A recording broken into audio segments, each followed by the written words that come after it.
कर्मों की गति को समझो जिससे तुम सफल बनोगे। जैसा कर्म करोगे वैसा ही फल प्राप्त होगा। ये कहावत हम सबने बहुत बार अपने जीवन में सुनी होगी, लेकिन क्या सच में आप दिल से मानते हैं कि अच्छे कर्मों का फल अच्छा ही होता है? अंदर से कोई स्पष्ट उत्तर नहीं आ रहा होगा, क्योंकि हम अपने आसपास ऐसे बहुत से लोगों को देखते हैं जो जीवन भर अच्छे कर्म करते रहते हैं, लेकिन इसके बावजूद उन्हें अच्छे फल प्राप्त नहीं हो पाते। एक नौजवान कड़ी मेहनत करता है किसी परीक्षा में पास होने के लिए, लेकिन उस परीक्षा के परिणाम में उसे निराशा ही हाथ लगती है। तो इससे तो यही सिद्ध होता है कि जिन महापुरुषों ने ऐसा कहा है कि अच्छे कर्मों का फल अच्छा ही होता है, या तो वो महापुरुष गलत थे या फिर हम कर्मों का लेखा जोखा समझ ही नहीं पाते। पर चिंता मत करिए, क्योंकि आज की कहानी सुनने के बाद कर्मों के बारे में आपकी सोच, आपकी दृष्टि एकदम स्पष्ट हो जाएगी। कहानी को आखिर तक जरूर सुने, तभी आप अच्छी तरह समझ पाओगे। पुराने समय की बात है। किसी गांव में राकेश और भोला नाम के दो भाई रहते थे। पूरा गांव जानता था कि वो कहने को भाई थे, लेकिन भाई जैसा प्रेम उन दोनों में नहीं था। राकेश बड़ा था और भोला से वो बहुत तेज और चालाक था। उसने भोला के हिस्से में आने वाली खेतीबाड़ी की जमीन भी खुद हड़प ली थी। इसीलिए भोला के परिवार को बड़े ही कष्ट के दिन झेलने पड़ रहे थे। भोला की पत्नी अक्सर बीमार रहा करती थी और उसके पास उसके इलाज तक के पैसे नहीं थे। लेकिन अपने भाई से विपरीत भोला बड़े ही शीतल स्वभाव का इंसान था। वो कभी किसी के साथ बुरा नहीं करता था, लेकिन उसके मन में अक्सर ये सवाल उठा करता था कि मैं किसी का बुरा नहीं करता, किसी के बारे में बुरा सोचता तक नहीं हूं, तो मेरे साथ ऐसा क्यों होता है? क्यों मेरी पत्नी हमेशा बीमार रहती है? क्यों मेरे पास इतना भी धन नहीं है कि मैं अपना जीवन अच्छे से चला सकूं? क्यों मुझे मेरे कर्मों का फल नहीं मिलता है? और मेरा भाई इतना धूर्त है, इतना चालाक है और वो हमेशा मजे में रहता है, उसी तो कोई परेशानी नहीं है। वो सोचने लगा कि शायद बुरे कर्मों का फल अच्छा मिलता है, अच्छे कर्मों का फल अच्छा नहीं मिलता, और धीरे धीरे इस तरीके संदेह उसके मन में घर करने लग गए। उसी गांव से कुछ दूर एक सन्यासी अपनी कुटिया बनाकर रहा करता था। जब भी वो सन्यासी गांव में भिक्षा मांगने के लिए आता तो सबसे एक ही बात कहता कि जो तूने किया वो तेरे हिस्से और जो मैंने किया वो मेरे हिस्से। भोला इस बात का अर्थ कभी समझ नहीं पाया। एक दिन जब वो गहरी चिंता में डूबा हुआ था तो उसके कानों में यही शब्द पड़े कि जो तूने किया वो तेरे हिस्से और जो मैंने किया वो मेरे हिस्से। जैसे ही ये शब्द भोला के कानों में पड़े, वो गुस्से से तिलमिला उठा। उसने गुस्से में उस सन्यासी से कहा कि हे महात्मा, आप हमेशा ही एक ही बात का रट लगाते रहते हैं जिसका कोई मतलब नहीं है। अगर आपकी बात सत्य होती तो मैं जीवन में अच्छे कर्म करते आया हूं, तो मेरे हिस्से में तो अच्छे ही कर्म होने चाहिए थे, अच्छा ही फल प्राप्त होना चाहिए था। लेकिन मुझे कुछ भी अच्छा फल प्राप्त नहीं हुआ। मेरी पत्नी हमेशा बीमार रहती है, खाने तक के पैसे नहीं होते हमारे पास। सन्यासी ने बड़े ही शांत स्वर में कहा कि ऐसा प्रतीत होता है बेटे की परिस्थितियों से तुम हार मान चुके हो। कठिन परिस्थितियों ने तुम्हारी सोच पर गहरा असर डाला है। बुरे समय में तुम्हारी सोच भी बदल कर रख दी है। तुम्हें काम करना, आज संध्या समय कुछ फल लेकर मेरे आश्रम में आना, फिर मैं तुम्हारे सारे सवालों के जवाब दूंगा। और ये कहकर वो सन्यासी अपना भिक्षा पात्र लेकर अगले घर की तरफ निकल जाता है। संध्या के समय भोला ने कुछ फल खरीदे और गांव से दूर उस सन्यासी की कुटिया की तरफ निकल पड़ा। जैसे जैसे वो रास्ते पर आगे बढ़ रहा था, उसे अथाह शांति का अनुभव हो रहा था, क्योंकि रास्ता गांव से दूर था, इसीलिए उसमें कोई हलचल नहीं थी। बस रास्ते में जगह जगह कुछ लंगूर और बंदर दिखाई दे रहे थे। भोला के मन में आया कि वो कुछ पल उन बंदरों और उन लंगूरों को खिला दें, लेकिन फिर उसने सोचा कि अगर मैं फल लेकर सन्यासी के पास नहीं गया तो मेरे सवालों के जवाब मुझे नहीं मिलेंगे। इसीलिए बंदरों से वो फल बचाता हुआ उस सन्यासी की कुटिया तक पहुंचा। जैसे ही भोला उस कुटिया में पहुंचा, वैसे ही सन्यासी बोल पड़ा, अगर मन में था तो ये फल खिला क्यों नहीं दिया बंदरों को? ये सुनकर भोला आश्चर्यचकित रह गया। सन्यासी को कैसे पता चला कि उसके मन में बंदरों को फल खिलाने की इच्छा उठी थी? उसने पूछा कि महात्मा, आपको कैसे पता है कि मैं बंदरों को फल खिलाना चाहता था? सन्यासी ने बड़े ही शांत स्वर में कहा कि जरूरी यह नहीं है कि मुझे कैसे पता चला। हम तो सन्यासी हैं, सबके मन की बात पढ़ लेते हैं। जरूरी ये बात समझना है कि जिस तरह एक बछड़ा हजारों गायों के बीच अपनी मां को ढूंढ लेता है, उसी प्रकार कर्म अपनी कर्ता को ढूंढ ही लेता है। ये कर्म मेरे हाथों ही होना लिखा था। और ये कहकर सन्यासी ने उसके हाथ से फल लिए और बंदरों को खिलाना शुरू कर दिए। भोला इस बात का मतलब समझ नहीं पाया, इसीलिए उसने उस सन्यासी से सवाल किया कि महात्मा, मैं आपकी बात का आशय समझ नहीं पाया, कृपया करके मुझे अज्ञानी को इसका मतलब समझाने की अनुकंपा करें। सन्यासी ने बड़े शांत स्वर में कहना शुरू किया कि बेटा, मनुष्य को हमेशा यही लगता है कि वही करने वाला है, वही करता है और वही कर्म करेगा। लेकिन समझने की बात यह होती है कि कर्म आपका खुद चुनाव करता है, आप कर्म का चुनाव नहीं करते। अगर आप किसी कर्म को करने के योग्य है तो हजारों लोगों के बीच में से कर्म आपको अपने आप ढूंढकर निकाल लेगा। इसीलिए योग्य बनने पर ध्यान दो, कर्म करने पर ध्यान मत दो। अगर तुम सिर्फ कर्म करने पर ध्यान दोगे तो कभी योग्य नहीं बन पाओगे। योग्य बनने के लिए जिन कर्मों की आवश्यकता होती है, पहले उन छोटे छोटे कर्मों को करना शुरू करो, और जब तुम योग्य बन जाओगे तो बड़ा कर्म, या कहें कि मुख्य कर्म, या फिर जिस कर्म के लिए तुम बने हुए हो, वो कर्म तुम्हारे पास खुद चलकर आएगा। उदाहरण के लिए तुम इन बंदरों को देखो। इन बंदरों ने छोटे छोटे कर्म करके पेड़ों पर चढ़ना सीखा, गुलाटियां लगाना सीखा, और इसी प्रकार छोटे छोटे कर्म करते हुए ये मुंह तक पहुंच गए, और मुंह तक पहुंचने के बाद इनके पास इनका खाना खुद ही पहुंच गया। इसीलिए अपनी रोजमर्रा की जिंदगी में छोटे छोटे कर्म करते हुए अपने आप को योग्य बनाते जाओ, और जब तुम योग्य बन जाओगे तो अपने आप बड़ा लक्ष्य तुम्हें प्राप्त हो जाएगा। सन्यासी ने अगला कथन कहना शुरू किया, जो कि बहुत ही जरूरी था। ध्यान लगाकर सुनना, अगर तुम योग्य बनने के लिए कर्म नहीं करोगे तो दूसरे लोगों के कर्म भी तुम्हें प्रभावित करने लगेंगे। उदाहरण के लिए तुम्हारी पत्नी कई दिनों से बीमार है। तुम अक्सर यही सोचते हो कि मुझे किन कर्मों की सजा मिल रही है, लेकिन समझने की बात यह होती है कि तुम्हारी पत्नी बीमार अपने कर्मों की वजह से है, तुम्हारे कर्मों की वजह से नहीं है। तुम्हारे कर्म तो अच्छे हैं, लेकिन क्या पता तुम्हारी पत्नी के कर्म अतीत में अच्छे ना रहे हो, जिसकी वजह से वो बीमार हो गई हो, और तुम्हारी पत्नी के कर्मों की वजह से तुम्हें भी दुख झेलना पड़ रहा है। और इसी प्रकार बहुत से मनुष्य अपने बच्चों की वजह से, अपने परिवार की वजह से, इन सब की वजह से खुद दुख झेल रहे होते हैं। लेकिन जरा सोचो, अगर तुम योग्य होते तो तुम अपनी पत्नी का खुद इलाज करवा पाते, उसकी बीमारी दूर करवा पाते। और क्या पता अगर तुम योग्य होते तो तुम्हारा किसी दूसरी स्त्री के साथ विवाह हुआ होता जो स्वस्थ होती, लेकिन तुम योग्य नहीं थे, इसीलिए तुम अपनी पत्नी की वजह से खुद दुख झेल रहे हो। अगर तुम योग्य बन जाओगे तो दूसरे लोगों के कर्म तुम्हें प्रभावित नहीं कर पाएंगे। सन्यासी ने भोला को चेतावनी देते हुए कहा कि याद रखना, भोला आपको वो नहीं मिलता जो आप चाहते हो, बल्कि वो मिलता है जिसके आप योग्य हो। इसीलिए अपनी योग्यता को बढ़ाने पर काम करो, उसके लिए कर्म करो। कर्म का फल पाने के लिए कभी कर्म मत करो। भोला ने सन्यासी से हाथ जोड़कर एक सवाल पूछा कि महात्मा, मुझे यह बताने की अनुकंपा करें कि मैं अपनी योग्यता किस प्रकार बढ़ा सकता हूं ताकि मेरा मुख्य काम मुझको खुद ढूंढ सके। सन्यासी ने बड़े ही शांत स्वर में कहना शुरू किया कि बेटा, इसके लिए बड़े ही सरल उपाय होते हैं। सबसे पहला उपाय है कर्म करके भूलते जाओ। तुम जो भी कर्म कर रहे हो, अपने योग्य बनने के लिए उस कर्म को करने के बाद भूल जाओ। ये मत सोचो कि उससे तुम्हें क्या प्राप्त हुआ। इसीलिए कहा जाता है कि कर्म करो, फल की चिंता मत करो। अगर तुम फल की चिंता करोगे तो वास्तविकता में तुम कर्म कर ही नहीं रहे होंगे। अक्सर मनुष्य की पीड़ा का ये एक बहुत बड़ा कारण होता है। वो सोचता है कि मैं कर्म तो अच्छे कर रहा हूं, लेकिन मुझे फल प्राप्त नहीं हो रही, और यही पीड़ा उसके मन को ठेस पहुंचाती रहती है, उसको अपने लक्ष्य से भटकाती रहती है। किसी कर्म को करने के बाद अपना आकलन जरूर करें, लेकिन फल की चिंता ना करें। भोला ने सन्यासी से सवाल किया कि महात्मा, हम अपना आकलन कैसे कर सकते हैं? सन्यासी ने उत्तर दिया कि बेटा, जब भी तुम कोई काम पूरा करते हो तो काम पूरा करने के बाद खुद से ये सवाल पूछो कि क्या इस काम को करते समय तुम्हारा ध्यान इसी काम पर टिका हुआ था? ये तुम्हारा ध्यान कहीं और भटक रहा था। इस तरह तुम खुद का आकलन कर पाओगे कि तुम कितने ध्यान के साथ उस काम को कर रहे थे, और जितने ध्यान से तुम किसी कर्म को करोगे उतनी ही तुम्हारी योग्यता बढ़ती जाएगी।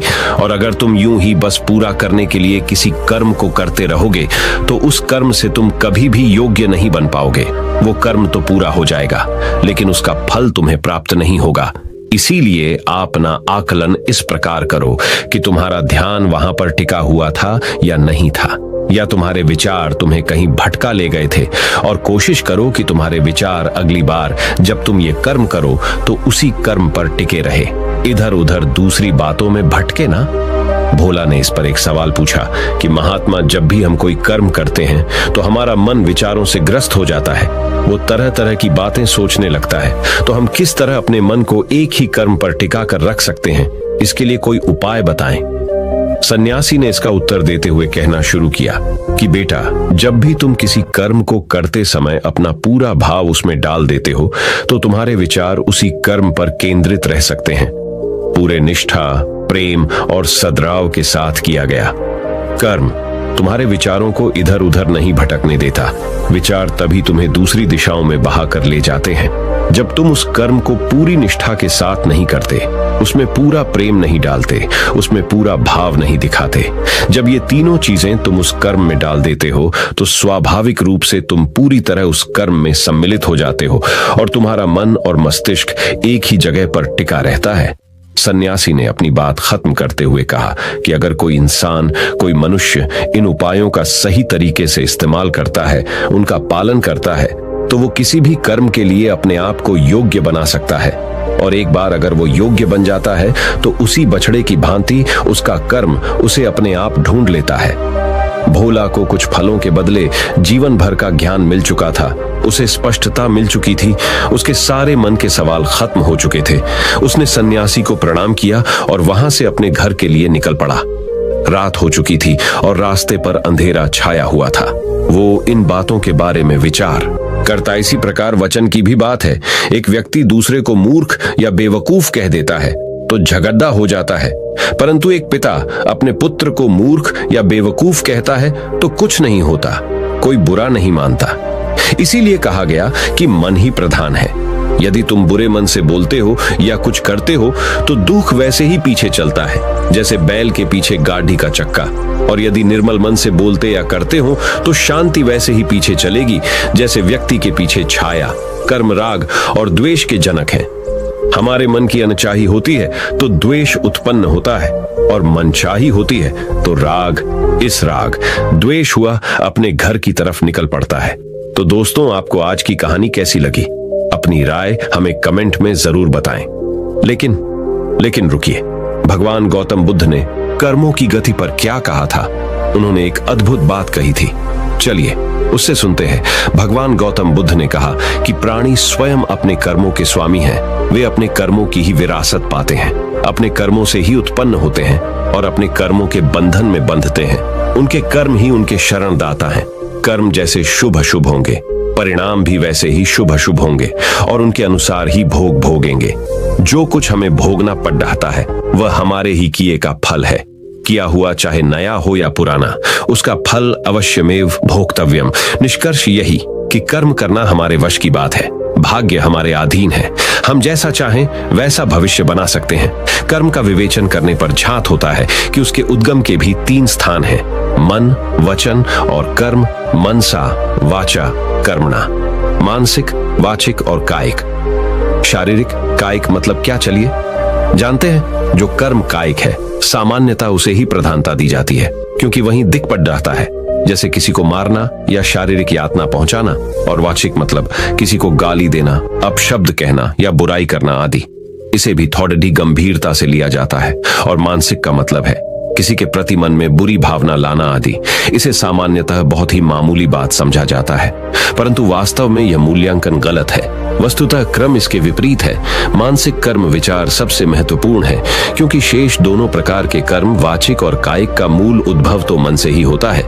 जो कुछ भी बोला या किया जाता है उसका विचार पहले मन में ही उठता है। इसलिए किसी भी कर्म का मूल्यांकन करने से पहले उस समय मन की भावना को देखना होगा। एक डॉक्टर या वैद्य और एक हत्यारे का उदाहरण लें। दोनों ही शस्त्र का प्रयोग करते हैं। दोनों के शारीरिक कर्मों से एक निर्दोष व्यक्ति को पीड़ा होती है, उसकी मृत्यु भी हो सकती है, परंतु डॉक्टर को कोई दोष नहीं देता। हत्यारे को दंड मिलता है। क्यों? छुरी का प्रयोग करते समय डॉक्टर और हत्यारे की मनोभावना में अंतर था। एक की इच्छा उपकार करने की थी और दूसरे की अपकार की। इसी प्रकार वचन की भी बात है। एक व्यक्ति दूसरे को मूर्ख या बेवकूफ कह देता है तो झगड़ा हो जाता है, परंतु एक पिता अपने पुत्र को मूर्ख या बेवकूफ कहता है तो कुछ नहीं होता, कोई बुरा नहीं मानता। इसीलिए कहा गया कि मन ही प्रधान है। यदि तुम बुरे मन से बोलते हो या कुछ करते हो तो दुख वैसे ही पीछे चलता है जैसे बैल के पीछे गाड़ी का चक्का, और यदि निर्मल मन से बोलते या करते हो तो शांति वैसे ही पीछे चलेगी जैसे व्यक्ति के पीछे छाया। कर्म राग और द्वेष के जनक हैं। हमारे मन की अनचाही होती है तो द्वेष उत्पन्न होता है, और मनचाही होती है तो राग। इस राग द्वेष का प्रभाव हमारे ऊपर पड़ीडी देता है, चाहे क्षणिक अल्पकालिक हो अथवा दीर्घकालिक, पर पड़ीडी एचता अवश्य है। बार बार होने पर इनका प्रभाव संचयी हो जाता है। इस प्रकार उनके प्रति तृष्णा पैदा हो जाती है और यह तृष्णा संस्कार डालती है। एक उदाहरण से समझें तो हम इन्हें पानी, रेत या पत्थर पर लकीर की उपमा दे सकते हैं। जो संस्कार जितना गंभीर होता है वह उतना ही गहरा प्रभाव डालता है। भागवत गीता के अनुसार ये कर्म अपने संस्कारों के कारण 3 प्रकार के हैं: कर्म, विकर्म और अकर्म। पहला कर्म का मतलब है जो कुछ हम प्रतिदिन बिना प्रयत्न के करते हैं, जैसे खाना, पीना, दैनिक कामकाज आदि। उदाहरण के लिए आप एक मित्र से मिलते हैं, उसे नमस्ते कहते हैं और आगे बढ़ जाते हैं। यह यंत्रवत यानी मैकेनिकल कार्य हुआ। दूसरा विकर्म किसको कहते हैं? अब दूसरी स्थिति यह है कि उसी व्यक्ति को नमस्ते कहते समय आपके मन में उसके प्रति मंगल भावना, श्रद्धा और प्रेम भी है, तो यह कर्म अब विकर्म हो गया। कर्म केवल दिखावा मात्र मुख से था और यहाँ विकर्म के साथ मन भी जुड़ा हुआ है। एक अन्य उदाहरण है एक डॉक्टर, वैद्य या नर्स का। यदि वे रोगी को साधारण रूप से देखकर मात्र दवाएं दें और मूल्य लें और रोगी स्वस्थ भी हो जाए तो यह एक कर्तव्य कर्म है। परंतु यदि रोगी को निदान, दवा आदि देते हुए उनके प्रति मन में आत्मीयता का भाव, सेवा की वृत्ति, दया और प्रेम के भाव हों तो यह विकर्म हो जाता है और इससे रोगी और वैद्य दोनों पर कुछ विलक्षण प्रभाव पड़ता है। आजकल लोगों को यह बहुत बड़ा भ्रम होना शुरू हो गया कि मेरा कोई क्या कर लेगा। अगर किसी के साथ बुरा कर भी लिया तो क्या होगा? कुछ नहीं होगा। पर उस परमेश्वर के दरबार में सबका लेखा जोखा चलता रहता है और सबको अपने अपने कर्मों का भुगतान करना पड़ता है। जब कोई दुख तकलीफ आती है तब हम भगवान को कहते हैं और पूछते हैं कि ऐसे हमारे कौन से कर्म थे कि हमें यह दुख देखना पड़ रहा है या भोगना पड़ रहा है। बस हम लोगों के पास हमारे पुराने कर्मों का लेखा जोखा नहीं होता, इसलिए हम दुखी होकर रह जाते हैं। इसको मैं एक कहानी के माध्यम से आपको समझाने की कोशिश करता हूँ। यह कहानी एक महिला की है। वह बहुत ही धर्म कर्म में ध्यान रखती है। हर समय प्रभु का नाम लेना, सत्संग में जाना, गुरु के आश्रम में जाना, बहुत सेवा करने किसी को गलत नहीं बोलती थी, सबसे प्रेम के साथ रहती थी। बस उसकी जिंदगी में सिर्फ एक ही दुख था कि उसका पति रोज उससे झगड़ा करता था, रोज उसके साथ मारपीट करता था, किसी न किसी बात पर रोज झगड़ा करता था। एक दिन वे अपने गुरु महाराज के पास जाती थी। उससे उसने प्रश्न किया, हे गुरुदेव, मेरे ऐसे कौन से पाप कर्म है कि मेरा पति मुझे रोज मारता है, मुझसे रोज झगड़ा करता है। मैं जैसे जैसे आप मुझे भजन स्मरण बताते हैं मैं वैसा करती हूँ, सेवा भी करती हूँ, पर मुझे इस समस्या से छुटकारा नहीं मिल रहा। गुरुजी पूछते हैं कि क्या वह तुझे घर में कमाकर पैसे लाकर देता है? तेरे खाने पीने पर तो कोई बंदिश नहीं लगाता। तो उस औरत ने कहा, जी हाँ, वह कमाकर सारे पैसे मुझे लाकर देता है, मेरे खाने पीने पर भी कोई दिक्कत नहीं करता, पर पता नहीं क्यों छोटी छोटी बात पर गुस्सा आ जाता है, उसको और हाथ उठा देता है। तो गुरुजी ने कहा, फिर बिल्कुल ठीक है, अगर वह तुझे कमाकर सारी कमाई तुझे दे रहा है और रोटी भी दे रहा है। तो उस महिला ने सोचा, अब मैंने गुरु महाराज को अपनी समस्या बता दी है तो शायद मेरा इस समस्या से छुटकारा हो जाए। कुछ समय बाद फिर महिला अपने गुरुजी के पास जाती है और अपना दुखड़ा रोती है और कहती है कि महाराज, मैंने आपके पास अपनी प्रार्थना भी करी थी और अभी भी मेरे पति में कोई सुधार नहीं हुआ। मेरा ऐसा क्या कसूर है? मैं इस जन्म में तो सेवा भी करती हूँ, स्मरण भी कर रही हूँ, गरीब लोगों की भी सेवा कर रही हूँ, भूखे को रोटी भी दे रही हूँ, पर मुझे जो पति सुख मिलना चाहिए वह मुझे क्यों नहीं मिल रहा? मेरे घर में होने वाली आमदनी भी ठीक ठाक है, तो गुरु महाराज जी ने फिर उससे वही प्रश्न किया कि क्या तुझे वह कमाकर कमाई तेरे हाथ में दे रहा है और तेरे खाने पीने पर तो कोई बंदिश नहीं रख रहा? तो उस महिला ने फिर वही जवाब दिया, नहीं, ऐसा मेरे साथ कुछ नहीं हो रहा, बस मुझे उसके झगड़ा करने से और मारपीट करने से दिक्कत है। गुरुजी ने कहा, सुनना चाहती है तो सुन और हिम्मत रख कि जिस पति के साथ तू रह रही है, यह पति तेरा पिछले जन्म में सौतेला बेटा था, तो रोज सुबह शाम उसे मार दी थी और कई कई दिन तक उस बेचारे को खाना नहीं देती थी, उसे भूखा सोना पड़ता था। आसपास के लोग आकर उसको खाना देते थे, उसको तेरी मार से बचाते थे, इसलिए मैं तुझसे बार बार यह पूछा था कि तुझे वह रोटी दे रहा है। तो महिला को महाराज जी ने कहा कि तूने जो कर्म की है उसका भुगतान तो तुझे देना ही पड़ेगा, इसलिए कभी भी कर्म करते हुए ये मत सोचो कि हमें कोई नहीं देख रहा। वह ऊपर वाला सर्वशक्तिमान है जिसके पास हमारे सभी कर्मों का लेखा जोखा है, जिसका हिसाब किताब हमें आज नहीं तो कल किसी ना किसी रूप में चुकाना पड़ेगा। इसलिए अपने कर्म करते हुए यह जरूर ध्यान रखें कि कर्मों का भुगतान हमें खुद ही करना है, कोई और हमारी जगह कर कर्मों का भुगतान नहीं करेगा। तो दोस्तों, कर्मों की गति वाला ये वीडियो जिसमें आपको कर्म के सब रूप की विश्लेषण में जानकारी हमने आपको दी, अगर ये जानकारी आपको पसंद आई हो तो इस वीडियो को जितना हो सके उतना अपने दोस्तों के साथ शेयर कीजिए और हमारी चैनल को सब्सक्राइब कीजिए और इस वीडियो को एक लाइक कीजिए। आपका वीडियो देखने के लिए बहुत बहुत धन्यवाद। नमो बुद्धाय।